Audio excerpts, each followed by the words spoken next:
Altamira is a Paleolithic cave located in Santillana del Mar, Cantabria region, in northern Spain, containing prehistoric paintings. The cave was inhabited for millennia and so, besides Paleolithic cave art, it contains remains of the daily activities of the prehistoric population. It was declared a World Heritage Site by UNESCO in 1985.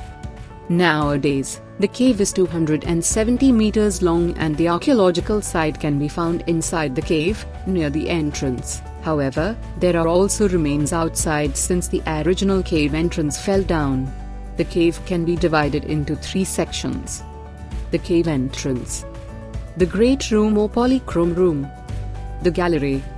The entrance is the part where people used to live. Archaeologists found their remains of animal bones, ash belonging to continuous fireplaces, and flint objects such as knives, axes, and flint fragments, indicating human activity in this part of the cave.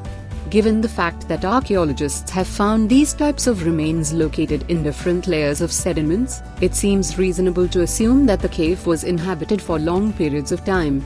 The so-called polychrome or great room, painted in several colors, can be found in the inner part of the cave, where there is no natural light.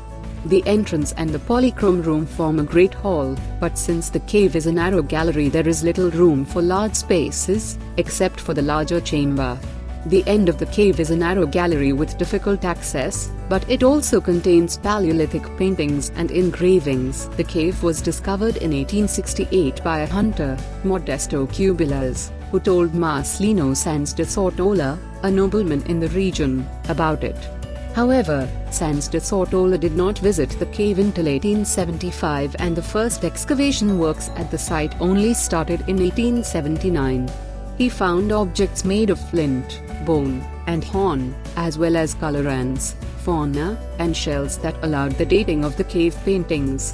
These works only took place at the entrance of the cave.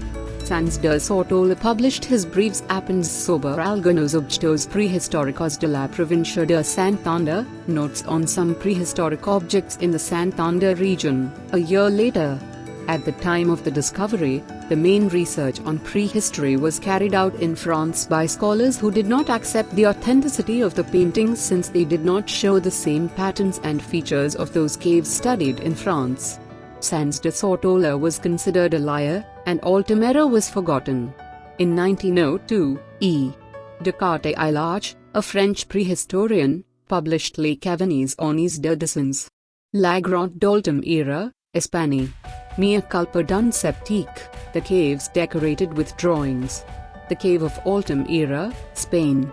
Mea culpa of a skeptical, and, from that moment, the cave gained a key role in the international prehistoric research. Later, in 1903, H. Alcalde del Rio continued the excavations and discovered two consecutive levels, one from the Upper Solutrean and another from the Lower Magdalenian, both of them belonging to the Paleolithic period.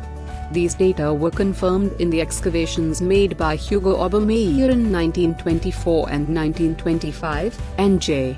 Gonzalez Echegaray and L. G. Freeman in 1980 and 1981, where they discovered a bigger complexity of the archaeological register. The studies and dating of the C14 AMS made in 2006 showed the different stages of human occupation of the cave. 8 levels were distinguished, from Middle Magdalenian, 15,000–10,000 BCE, to Gravetian, 25,000–20,000 BCE.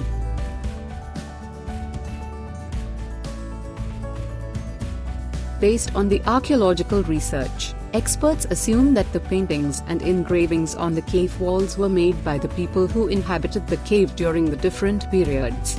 Most of the paintings and engravings of Altamira, ranging from animals to hands, are located in the polychrome room. The oldest paintings are located on the right of the roof and they include horses, positive and negative images of human hands, abstract shapes, and a series of dots, mostly drawn by using charcoal.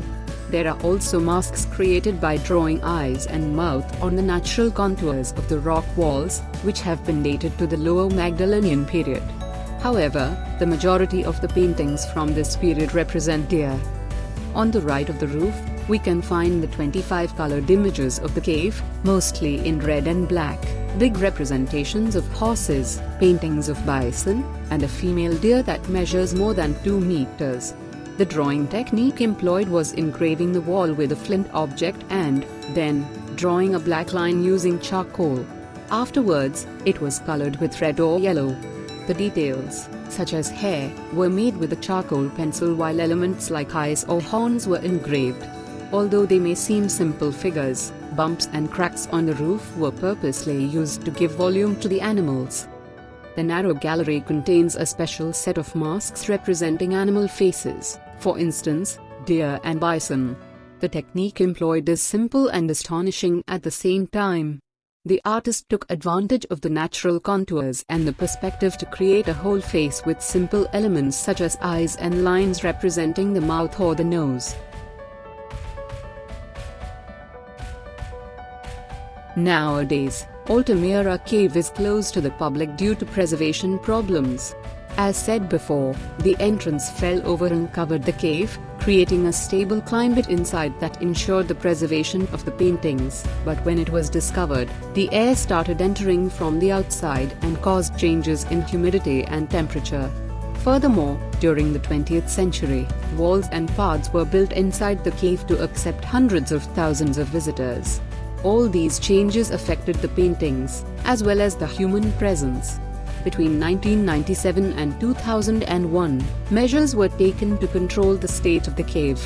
In 2002, the Spanish National Research Council, (CSIC), started an exhaustive conservation plan and, from 2011, an international committee of experts studies the feasibility of giving access to a restricted number of visitors without affecting the preservation of the paintings.